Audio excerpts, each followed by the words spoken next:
Hello everyone, this is Carolina Mills, and today I wanted to share with you a very nice feature that has been just added into our Google Slides. It's called Slides Translate, and it will help you translate any directions that you type in your slides into Spanish. Now, before we start, I wanted to give a credit to Jason Tresiak because he enabled that for all district students. Anybody with the email that ends violent.org will be able to use that. So even students, even parents, if they are linked into students' accounts to help their children complete their work. So the first thing you want to do is go to add-ons. Now, my Slides Translate has been already installed on my computer. So the very first time you get here, you have to click Get Add-ons. A window will pop open, and inside of this search, you will type Translate Slides or Slides Translate. Now, some other icons may pop up, some other add-ons, but you are looking for the one that has Google Translate icon plus slides. As you see, mine is already installed, but you click on it and you click the button that says install right here. Then you obviously agree to all terms and conditions, and basically that's it. Then when you go to your slides the very first time, it'll show up here, but you still have to enable all the permissions and agree to all conditions to be able to have this feature in your slides. But once you do that, you don't have to do it anymore. It's just one-shot deal. So I'm going to open Translate.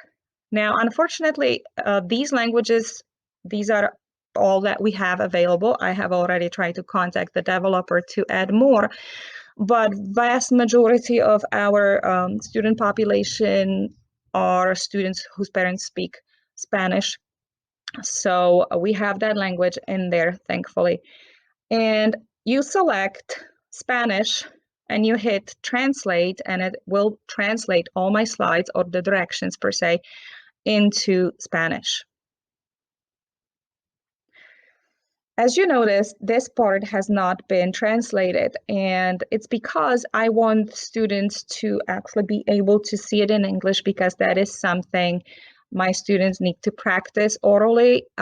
It's a sentence, or these are sentence frames that I want them to use, so they are not translated. So if you want something that you don't want to be translated, you can use word art, or you can just use the background, such as here on the second slide.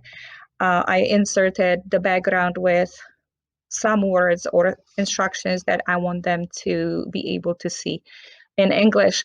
But anything that you type in will be basically translated, and the parents will be able to help their children. Now, one note on Google Translate. As you see, I have this already translated into Spanish. Now, if I click back to English, look at the word oraciones.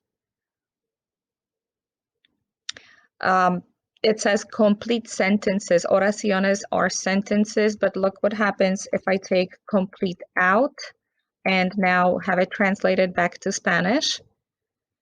It says escribe tus oraciones, which also means, if I go back to English, prayers. So what you want to be doing, you might want to be more specific. That's why I write your complete sentences, because that's just the way language is used. And if I click on Spanish, it'll translate it correctly as oraciones completas. If I go back to English, it will translate complete sentences. So to avoid any confusion, especially if, let's say, you're using multiple meaning words, idioms, or phrasal verbs, look what happens if you type in paper jam, you'll get marmalade, paper marmalade. So you want to be very careful, maybe describing it differently. Printer malfunction due to paper block will sound more reasonable. For example, if you want to use the word pick, I would use the word select or choose because pick is a multiple meaning word. Also, phrasal verbs, for example, if you want to write, you have to do your makeup work, it would be probably better to write, I need your missing assignments or something on that note. So just be careful how you word your directions so they are completely clear.